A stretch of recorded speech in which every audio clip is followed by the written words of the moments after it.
Hello, everyone. Welcome back. Today we're talking about how to talk to men without blaming or criticizing, or I guess how to talk to anyone without blaming or criticizing. So we, as a collective society, as a collective consciousness, we are still stuck in that like kindergarten first stage consciousness where everything has to be someone's fault. And I noticed this a lot in coaching clients, women, and even like couples, where they can't get past the whose fault it is to actually even try any sort of resolution and find the solution. And so this is one of those things where if you're spending a lot of time at the complaint counter, you don't even know what your desire is. And I'm guessing your desire isn't to alienate the other person, to shame the other person, to make the other person feel bad about the relationship. So communication is all about connection. Communication is forward moving. It's about building a heart-to-heart connection and feelings of love with people, right? Whether this is our friends, our family members, or our romantic partner. So this is something I've really had to work on, by the way, side note, in deconditioning from my 3 kids as well. This is something that was very much in their consciousness. Some of it they were getting from our home back in the day, some of it from school, where it had to be someone's fault. And so I remember there were several instances where we were talking about moving forward about something or like fixing something. And one or several of my kids said, well, are you saying it's my fault? And I taught them the concept of what if it's not anyone's fault? Or what if it's irrelevant in a family unit whose fault it is? Because if the problem exists, it's everyone's problem because we are one unit. And I had to say this at least 3 or 4 times in different points where it really seeped in for them and they no longer had this need of blaming someone else. So for example, if someone spilled something in the kitchen, doesn't matter whose fault it is, we all have to figure out how to restore the kitchen back. It's a family unit, it's a family's problem, right? Doesn't matter who spilled it.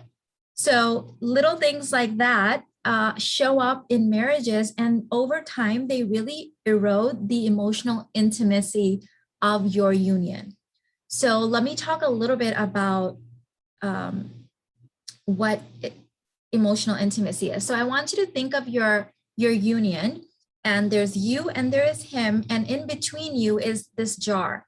And when you first come together, both of you are adding marbles to this jar. So every time you connect with each other, every time you encourage each other, every time you have a moment of love, there's a marble that's placed into the jar. It doesn't matter who's placing how many marbles into the jar because this is a collective jar that's for both of you. Now, down the road, if there's ever a moment of disconnection, there's a moment of miscommunication, misinterpretation, or whatever, a fight or an argument, there's enough marbles in this jar to spend, right? So let's say there's a argument and it's a 5 marble argument. You both have been adding enough marbles in there that you can easily spend that and your bank account isn't in the negative, right?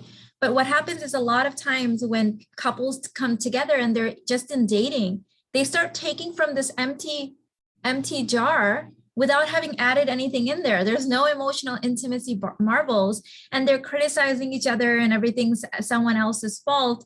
And now you're in the negative. And in the beginning, when you're already in the negative, obviously that relationship isn't going to work. But this can certainly happen after years of marriage as well. So the trick with building emotional intimacy is to start adding marbles in and stop keeping score of who's adding how many marbles. It's for the collective. It's for the relationship. Then when there is a moment in your union where something happens, even if like one person's stressed out because they're having a harder time at work or something like that, there's marbles to spend and the divine union doesn't crumble. And really the two main pillars of this that you can start like today is stop blaming people and start working on resolutions. So if you are in a relationship, whether this is with a child, with a romantic partner, I want you to talk about, get your consciousness to a level where it's no fault communication. It's no one's fault. What do you desire?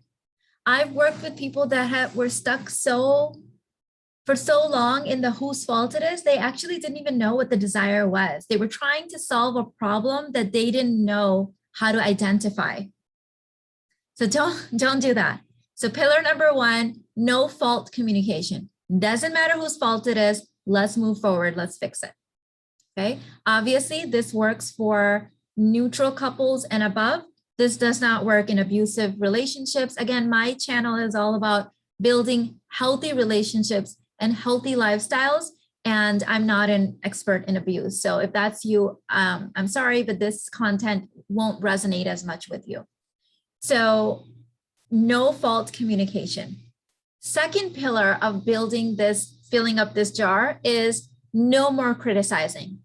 Absolutely zero criticizing in your relationship.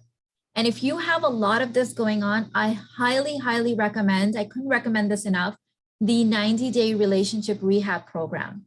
So this, I have hours and hours, I think over 12 hours of content in here. And you will, by the end of this 90 days, know how not to criticize in your communication, because that does not connect. It destroys. Basically, you have this jar, maybe it's empty, maybe it has some marbles. And every time you criticize, you're wasting a marble. Is that worth it? Is that worth it in your relationship? Right? So I've linked the 90-day relationship rehab program in the description box. If this is you, you need to absolutely cut it out.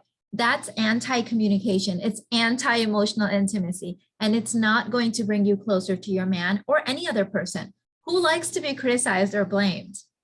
You just cut off the flow and the energy of the relationship every single time you do that. And most women do that every time they open their mouth.